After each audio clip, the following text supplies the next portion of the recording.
Good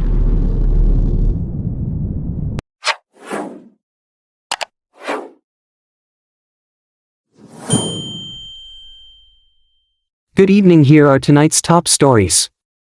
Police are investigating the alleged drowning of miner Shamar Roberts. 4 contractors face damages for delays on the Skynord Crane Highway project. The MV Princess Anissa, operated by a sleeping crew, crashed into the Demerara Bridge, with technical teams now assessing the damage. A family is demanding answers 3 months after their siblings' deaths at New Amsterdam Hospital. The AFC is calling for a public protest over the rising crime wave. A man has been charged with illegal data acquisition and computer system intimidation. The second suspect in the Sean Simon murder case has been charged and remanded. Bail has been granted to a man accused of robbing a Toucan distributor's manager at Citibank. Guyana plans to import 50,000 high-yielding coconuts from Costa Rica, and a 49-year-old laborer has been charged with drug trafficking.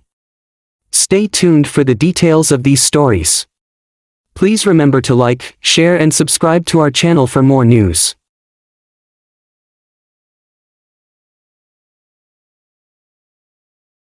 Second suspect in Sean Simon murder case charged and remanded. The second suspect in the murder of Sean Simon, also known as the Hopper or a coil bottle, has been charged and remanded following a court appearance on Monday. The defendant, 23-year-old Shaggy Muhammad, appeared at the Georgetown Magistrates Court No. 1 before Magistrate Faith McGusty, where the indictable charge was read to him. Muhammad has been charged jointly with Akeem Fraser for the murder of Simon. Fraser had been charged with the same offense on Friday, but Muhammad was not present at that time. Both men have been remanded to prison, with Muhammad scheduled to return to court on August 12, 2024, for reports and statements. Sean Simon was shot dead on July 11 in the vicinity of King Street and South Road, Georgetown. The incident occurred around 02:00 HRS while Simon was standing with another individual when a heavily tinted silver vehicle drove up on Kroll Street. Reports indicate that shots were fired from the vehicle in the direction of the sex workers who attempted to flee. Simon was struck in the right arm and collapsed. He was rushed to the Georgetown Public Hospital Corporation, GPHC, where he was pronounced dead on arrival.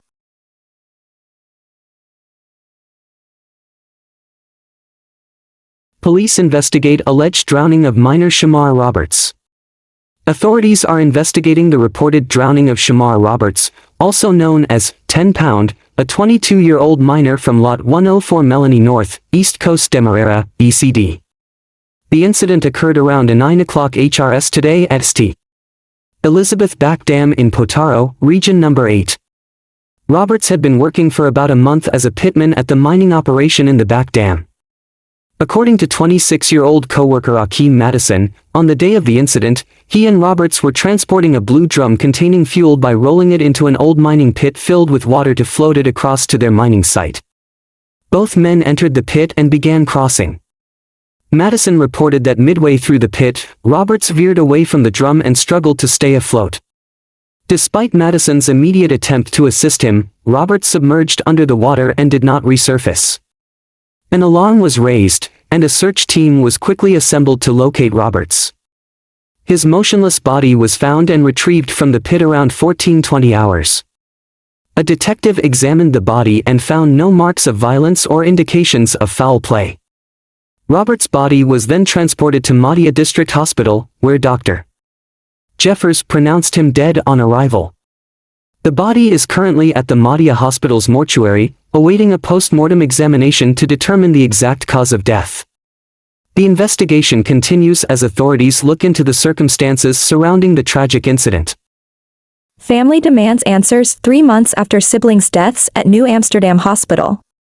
3 months after the tragic deaths of Ricardo Mohabir, 11, and his sister Ariana Mohabir, 9, at the New Amsterdam Public Hospital in Region 6, East Berbice Quarantine, their family continues to seek answers and justice. The family staged another protest outside the hospital on Monday, expressing frustration over the lack of communication from hospital officials regarding the cause of Ariana's death. The 2 siblings died in April, with Ricardo being pronounced dead upon arrival at the hospital on April 14, and Ariana passing away in the intensive care unit the following day. Health Minister Dr. Frank Anthony initially reported that the children died from dengue-related complications. However, he later indicated that further testing was required, and samples were sent to the lab. To date, the results have not been made public, leaving the family in the dark. Rihanna Prasad, the mother of the deceased children, voiced her frustration and demanded transparency from the authorities. "I need justice for my daughter," she told the media during the protest. "Every time they ask us for 2 weeks' time, we give them, and we not just give them 2 weeks, we give them by the months, and they not reaching out to this family and telling us anything. Why are they hiding the results from us? I need to know what my daughter died from." The family has been making numerous calls to those connected with the case but has been continuously redirected without receiving any concrete information. "When we call the numbers, they just keep putting us on to different people, and they say they will look into it. This is overbearing," Prasad expressed. She urged the public to support her family's protest, noting that their experience could happen to others. Ariana Mohabir was admitted to the New Amsterdam Public Hospital in critical condition on April 15. While preparations were being made to transfer her to the Georgetown Public Hospital, she suffered a cardiac arrest and died in the ICU. Her brother, Ricardo, had been brought to the hospital the day before, after becoming unresponsive at home despite receiving treatment for a fever. Ricardo had undergone several tests, including X-rays and an ultrasound, but medical personnel were unable to diagnose his condition. The family remains steadfast in their demand for answers and transparency from the hospital authorities, vowing to continue their protest until they receive clarity on the cause of the children's deaths. Man charged with illegal acquisition of data and intimidation using a computer system. Georgetown resident Jeremy Smith, of Lot 139, Meadowbrook Gardens, appeared before Magistrate Clive Nurse facing charges of illegal acquisition of data and using a computer system to intimidate a person. Smith is accused of intentionally acquiring electronic data, specifically videos and photos, from Denise Alexis WhatsApp messages without a lawful excuse between March 11 and May 6, 2023, at Meadowbrook Gardens. In a separate charge, Smith is accused of using a computer system to publish obscene, vulgar, profane, rude, or indecent electronic data of his ex-girlfriend, Denise Alexis, causing her emotional distress. This alleged offense occurred between May 27 and July 16, 2024, at the same location. Smith pleaded not guilty to both charges. Attorney-at-law UC Anderson, representing Smith, requested reasonable bail, highlighting that Smith has no prior criminal record, is not a flight risk, and does not pose a danger to the public. Anderson also mentioned that Smith has a protection order against Alexis, claiming she used threatening language and assaulted him in 2023, prompting him to seek legal protection. The prosecutor did not object to bail but requested that Smith reports to the Criminal Investigation Department headquarters every Friday. Magistrate Nurse granted bail at $75,000 for each offense, totaling $150,000. Smith is scheduled to return to court on August 23, 2024, for statements and fixtures. Man accused of robbing Toucan Distributors manager at Citibank granted bail. Migas Lamazon, of Lot 51, Durban Street Lodge, Georgetown, appeared in court charged with robbing a Toucan Distributors Limited manager at a Citibank on July 3. According to the charge, Lamazon, while in the company of others and armed with a gun, robbed Faisal Shah, the Toucan Distributors manager, of $18,242,070. Lamazon pleaded not guilty to the charge. Lamazon's attorney, Joel Ross, requested reasonable bail for his client, noting that Lamazon had only one prior charge from 2021 for a similar offense. The prosecutor objected to bail due to the seriousness and prevalence of the offense. Despite this, bail was granted at $700,000. As part of his bail conditions, Lamazon is required to lodge his passport and report to the Brickdam police station on the last Friday of every month. The accused is scheduled to return to court on August 19 for disclosures. The robbery reportedly took place on the evening of July 3. Shah, the victim, left his workplace around 21:15 hours. In a black Land Cruiser, PKK 3700, with 5 bags containing the cash. Upon arrival at the bank, a GEB security guard on duty opened the gate, allowing him access to deposit the money. As Shaw walked towards the vault with the money bags, he noticed two motorcyclists approaching, dressed in police uniforms and reportedly wearing ski masks. Believing them to be legitimate officers, he continued to the vault without concern. One of the suspects then approached Shaw from behind, pointed a gun at his head, and grabbed the money bags. The suspect joined the other motorcyclist, and they escaped from the bank's compound in an unknown direction. Guyana to import 50,000 high-yielding coconuts from Costa Rica. Guyana will soon welcome an additional 50,000 high-yielding coconuts from Costa Rica, Agriculture Minister Zulfikar Mustafa announced during an outreach event in Tucson, East Bank Essequibo, and Windsor Forest, West Coast Demerara, on Thursday. The import aims to boost the country's coconut industry by providing farmers with high-yielding varieties. We are helping farmers to get these varieties so that they can increase and improve their coconut production, Minister Mustafa stated. In addition to the upcoming shipment from Costa Rica, the government has already introduced another high-yielding variety known as the Brazilian green dwarf. To date, approximately 60,000 of these coconuts have been brought into the country. The Brazilian green dwarf variety is notable for its superior yield, producing between 500 to 700 milliliters of water per coconut, nearly double the 300 milliliters produced by local varieties. Minister Mustafa emphasized the government's commitment to transforming the coconut sector into a significant producer. We want to introduce new types of coconut into our country because it is a very lucrative crop and we want to be a main producer of coconut, he said. He also encouraged farmers to seize the opportunities available in the agriculture sector and to form local farmers groups. This will ensure that resources are distributed more effectively and reach a broader number of individuals. When we talk about agriculture, it means that every citizen must have equal access to the opportunities that the government is making available to the farmers, Minister Mustafa added. For contractors to pay damages for delays on Schoonord Crane Highway project. 4 out of the 11 contractors working on the $11.8 billion 4-lane highway project from Schoonord to Crane in Region 3, Essequibo Islands West Demerara, will incur liquidated damages due to delays in completing the project. Housing and Water Minister Colin Kroll revealed this, emphasizing the government's strict no-tolerance policy on delayed projects. He stated that a new deadline has been set, and there will be no further extensions for the completion of the highway. There are 11 contractors working there, some are complete, and a few are behind time. But all have been given a final deadline of July 31st for completion, and that is what we are holding these contractors to. That is why I also noticed some of them are doubling up and putting in night jobs to get the work done, Minister Kroll explained. In addition to imposing liquidated damages, the minister noted that this mechanism has been applied across the board, ensuring contractors feel the urgency and importance of timely completion.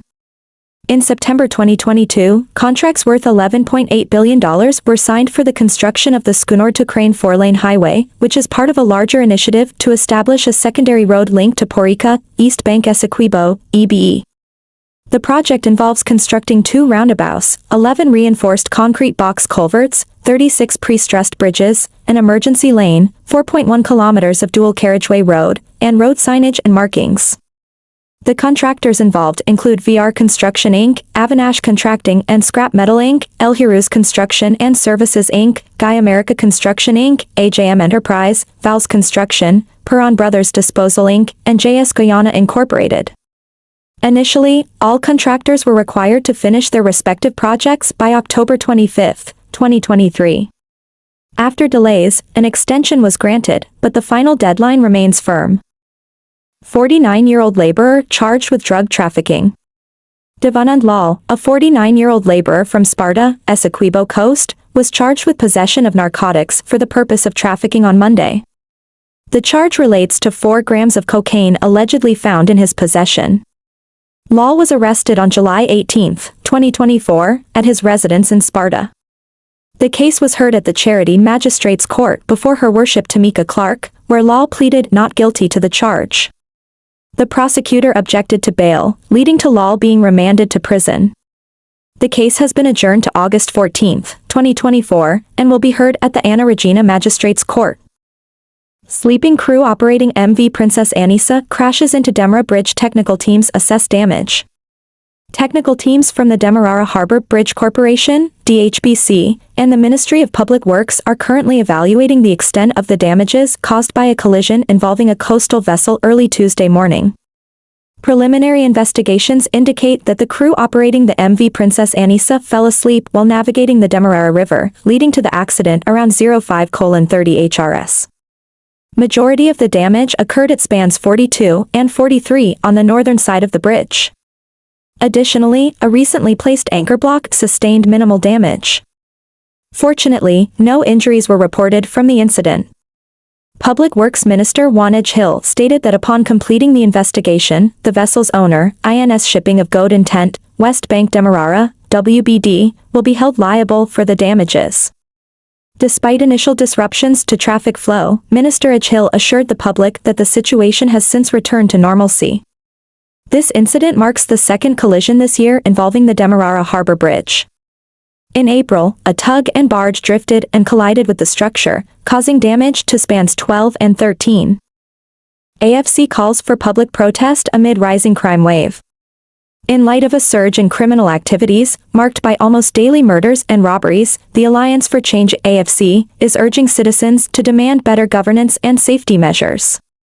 The party's call to action follows the recent killing of 69-year-old Jairam Ramkishan of Westminster Housing Scheme, West Bank Demerara, who was shot dead by bandits on Sunday.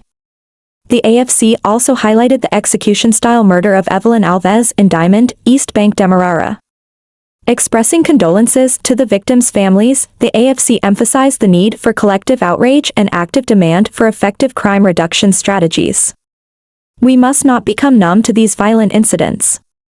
Citizens should use the press, social media, and public protests to urge the government and law enforcement to carefully diagnose and address the root causes of these shootings and killings, the party stated. The AFC noted that significant efforts had been made under the Citizen Security and Strengthening Program and the British Security Sector Reform Program. However, the party claimed that implementation of these initiatives has stalled. To reduce gun violence sustainably, the Guyana Police Force, GPF, must develop evidence-based and community-informed solutions. Understanding who is committing these violent acts, where, and why is crucial, the AFC stressed. The party called for the use of well-established tools to identify high-risk individuals, particularly young men likely to be involved in gun violence. It urged for meticulous crime mapping to identify hotspots and for the dissemination of weekly crime statistics to the public. Combining data and human intelligence to understand the dynamics of lethal violence, with a focus on identifying root causes, was also recommended. The AFC advocated for increased budgetary allocations aimed specifically at curbing gun violence. Investing additional resources to reduce gun crimes is affordable compared to the costs of lives lost, medical expenses, criminal justice costs, and reduced quality of life. Funds must be specifically allocated for reducing shootings and killings, the party argued. Additionally, the AFC demanded that the Guyana Police Force and the Ministry of Home Affairs provide progress reports showing that allocated funds are effectively used to address gun violence. The party expressed concern that some members of the GPF's officer corps seem detached from these core functions, warning that the nation would suffer if this issue is not addressed. The AFC's statement concluded with a call for immediate and decisive action to address the increasing gun violence and restore safety and security for all citizens.